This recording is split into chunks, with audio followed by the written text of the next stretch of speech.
West Bengal state ইউনিভার্সিটির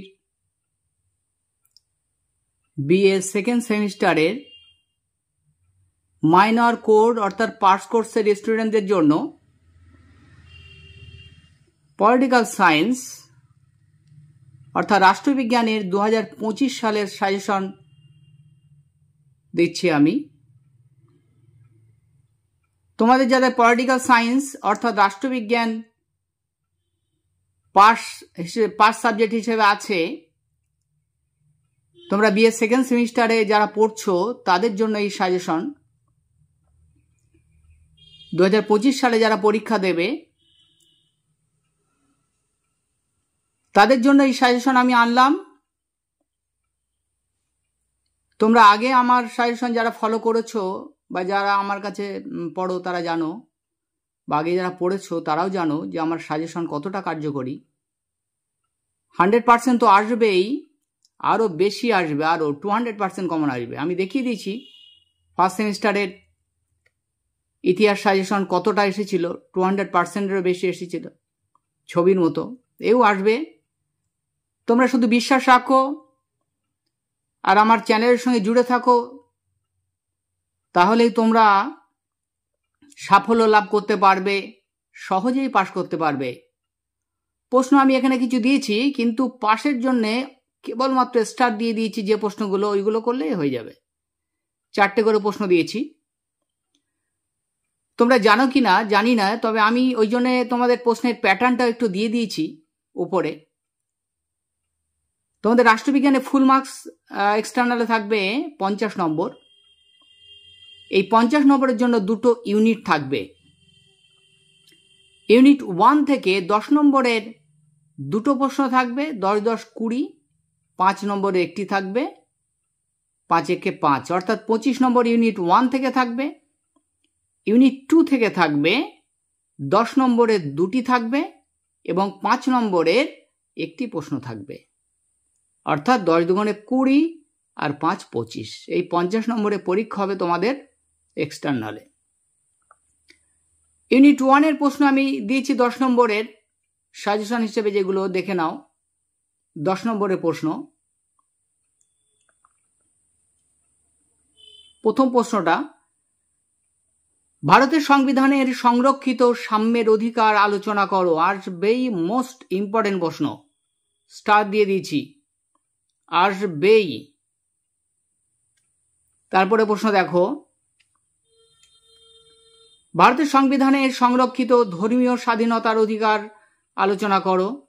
এই দুটো প্রশ্ন দেখো, খেয়াল করো, এই দুটো প্রশ্নের ভিতরে একটা প্রশ্ন তোমরা পাবেই। যারা পাশের জন্য পড়াশোনা করবে তারা তো করবেই, এই দুটো করলে একটা পেয়ে যাচ্ছ 10 নম্বর, তুমি একদম শিওর। আর যারা ভালো রেজাল্ট করতে যাও তারাও পড়বে এই দুটো প্রশ্ন, মোস্ট ইম্পর্টেন্ট, ভালো করে পড়বে। এর সঙ্গে আরেকখানা প্রশ্ন দিয়েছি আমি, দেখো, ভারতীয় সংবিধানে উল্লেখিত শাসনতান্ত্রিক প্রতিবিধানের অধিকারটি আলোচনা করো। শাসনতান্ত্রিক প্রতিবিধানের অধিকার আলোচনা করো। তারপর নেক্সট, রাষ্ট্র পরিচালনা নির্দেশমূলক নীতির গুরুত্ব ও তাৎপর্য আলোচনা করো। রাষ্ট্র পরিচালনার নির্দেশমূলক নীতির গুরুত্ব বা তাৎপর্য আলোচনা করো। তারপরে দেখো, ভারতের কেন্দ্র রাজ্যের মধ্যে আর্থিক বন্টন সম্পর্ক আলোচনা করো। বন্টন সম্পর্কে আলোচনা করো, স্টার দিয়ে দিচ্ছি এই প্রশ্নটাও। পরের প্রশ্ন দেখো, কেন্দ্র রাজ্যের মধ্যে শাসন সংক্রান্ত প্রশাসনিক ক্ষমতা বন্টন সম্পর্কে আলোচনা করো। তাহলে তোমরা দেখতে পেলে, দেখো, তাহলে এখানে 1 নম্বরের প্রশ্নটা স্টার দিয়েছি, 3 স্টার। 2 নম্বরের প্রশ্নটা 3 স্টার দিয়েছি, এই দুটোর মধ্যে একটা। আর এখানে দুটো প্রশ্নে 3 স্টার দিয়েছি। দেখো, ভারতের কেন্দ্র রাজ্যের মধ্যে আর্থিক বন্টন সম্পর্কে আলোচনা করো এবং কেন্দ্র রাজ্যের মধ্যে শাসন সংক্রান্ত বা প্রশাসনিক ক্ষমতা বন্টন সম্পর্কে আলোচনা করো। এই 4টে প্রশ্নের ভিতরে তোমরা কমন পাবে আশা করছি। যদি আমি দুটো একটা প্রশ্নের সঙ্গে দিয়েছি, এগুলো একটু পড়ে রেখো, কিন্তু 4টে ভিতরে তোমরা কমন পেয়ে যাবে দুটো, একদম শিওর, নিশ্চিত। প্রশ্ন এলে বুঝতে পারবে। পরের প্রশ্ন দেখো, ভারতীয় সংবিধানের বৈশিষ্ট্য এবং সংশোধন পদ্ধতি, এই দুটো একটু করে রাখবে। সম্পর্ক আলোচনা করো। তাহলে এই হলো তোমাদের 10 নম্বরের প্রশ্ন। এবারে 5-এ আসি। 5 নম্বর প্রশ্ন দেখো,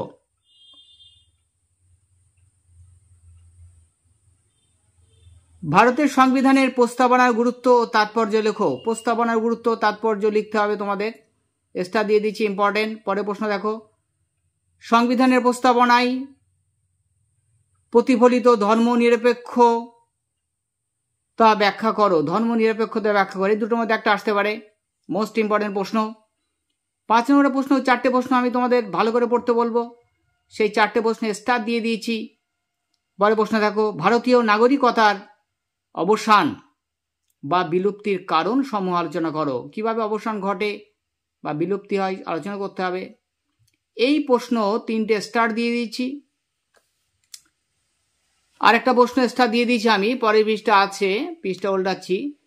তাহলে এই পর্যন্ত তোমাদের পড়লাম। তোমরা অবশ্যই ভিডিওটা যদি দেখে থাকো, তোমাদের মনে করিয়ে দিই, অবশ্যই সাবস্ক্রাইব করে দাও, বেল আইকনটা প্রেস করে দাও, যাতে সবার আগে এই ধরনের ভিডিও তোমাদের কাছে পৌঁছে যায়। অবশ্যই অবশ্যই সাবস্ক্রাইব করো, বেশি বেশি শেয়ার করে দাও সহপাঠীদের মধ্যে, বন্ধু বান্ধবদের মধ্যে। আমার এই সাজেশন যদি ফলো করো, অন্য কোনো কিচ্ছু দিকে তাকাতে হবে না, কোনো দিকে ফলো করতে হবে না, শুধু সাজেশনটা কমপ্লিট করে যাবে। তাহলে দেখবে সব প্রশ্ন ছবির মতো এসে যাবে। তাহলে তোমরা অবশ্যই সাবস্ক্রাইব করো, অনুরোধ করছি তোমাদের। ভুলে গিয়ে থাকলে যারা চ্যানেলে নতুন, তারা অবশ্যই সাবস্ক্রাইব করো, বেল আইকনটা প্রেস করে দাও, তাহলে নোটিফিকেশান ঢুকে যাবে। এরপরে নেক্সট সাজেশন পরপর সবই আসবে তোমাদের। যার যে সাবজেক্ট আছে আর্টস গ্রুপের সেকেন্ড সেমিস্টারের বেশিরভাগ সাবজেক্টেরই সাজেশন আমি আনবো। তোমরা আমার সঙ্গে জুড়ে থাকো, তার জন্য তোমাদের সাবস্ক্রাইব করতে হবে চ্যানেলটা অবশ্যই। তারপরে প্রশ্ন দেখো, শোষণের বিরুদ্ধে অধিকার আলোচনা করো। শোষণের বিরুদ্ধে অধিকার, এটা স্টার দিয়ে দিয়েছি। বললাম 4টে করে প্রশ্ন স্টার দিয়েছি তোমাদের জন্য, এই 4টে ভালো করে যেতে হবে তোমাদের। পরে প্রশ্ন দেখো, ভারতীয় নাগরিকদের মৌলিক কর্তব্যগুলি আলোচনা করো। পরে প্রশ্ন দেখো, মৌলিক অধিকার ও নির্দেশমূলক নীতির মধ্যে পার্থক্য আলোচনা করো। এই তোমাদের ইউনিট 1 শেষ হয়ে গেল। ইউনিট 2 এর প্রশ্ন দেখো। ইউনিট 2 এ কি প্রশ্ন দিয়েছি? 10 নম্বরের জন্য দিয়েছি ভারতের প্রধানমন্ত্রীর ক্ষমতা ও কার্যাবলী আলোচনা করো। এই একটা আসতে পারে। এই প্রশ্নটা একদম কণ্ঠস্থ করে যাবে, মুখস্থ একদম কণ্ঠস্থ করে যাবে, আসবেই। ভারতের প্রধানমন্ত্রীর ক্ষমতা ও কার্যাবলী আলোচনা করো। কার্যাবলী পদমর্যাদা আলোচনা করো, এটা মোস্ট ইম্পর্টেন্ট, আসবেই। যদি না আসে তখন পরে প্রশ্নটা দেখো, ভারতের কোনো অঙ্গরাজ্যের হবে, এটা মিস্টেক হয়ে গেছে একটু তোমাদের। ভারতের কোনো অঙ্গরাজ্যের মুখ্যমন্ত্রীর ক্ষমতা ও পদমর্যাদা আলোচনা করো। একটুখানি মিস্টেক হয়ে গেছে লেখার সময়। ভারতের কোনো অঙ্গরাজ্যের হবে,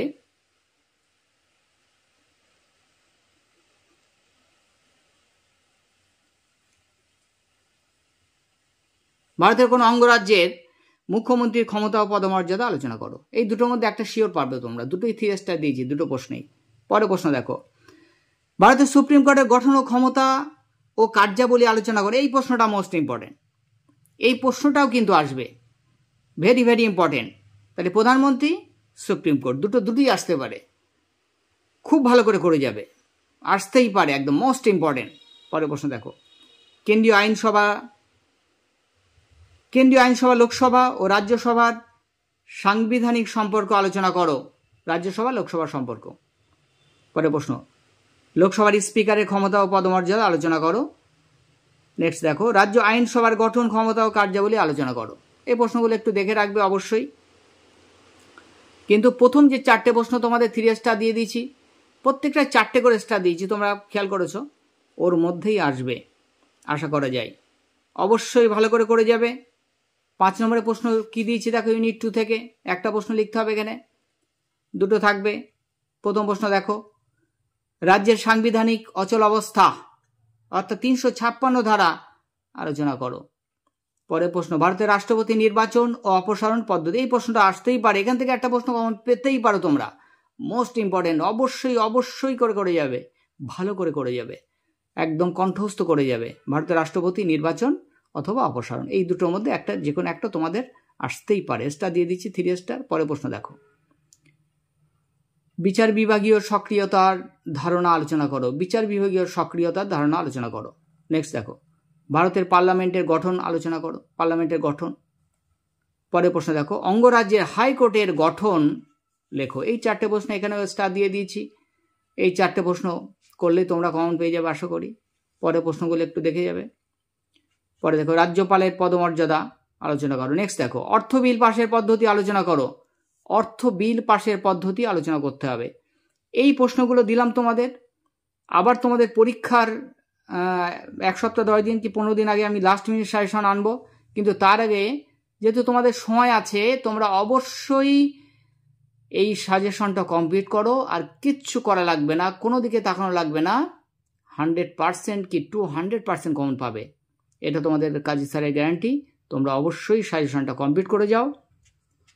আর এই ধরনের ভ্যালুয়েবল বা গুরুত্বপূর্ণ সাজেশন পেতে অবশ্যই চ্যানেলটা সাবস্ক্রাইব করো আর বেশি বেশি শেয়ার করে দাও।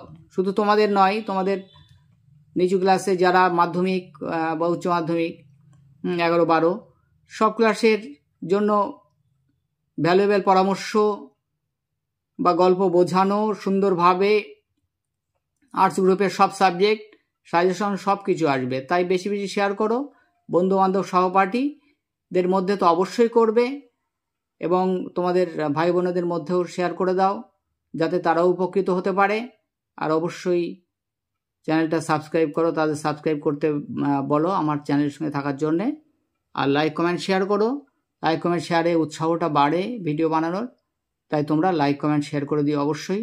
তোমরা ভালো থেকো, সুস্থ থেকো, আর পড়াশোনা করো ঠিক মতো, ঠিকভাবে। এই বলে আজকের ভিডিওটা এখানে শেষ করো।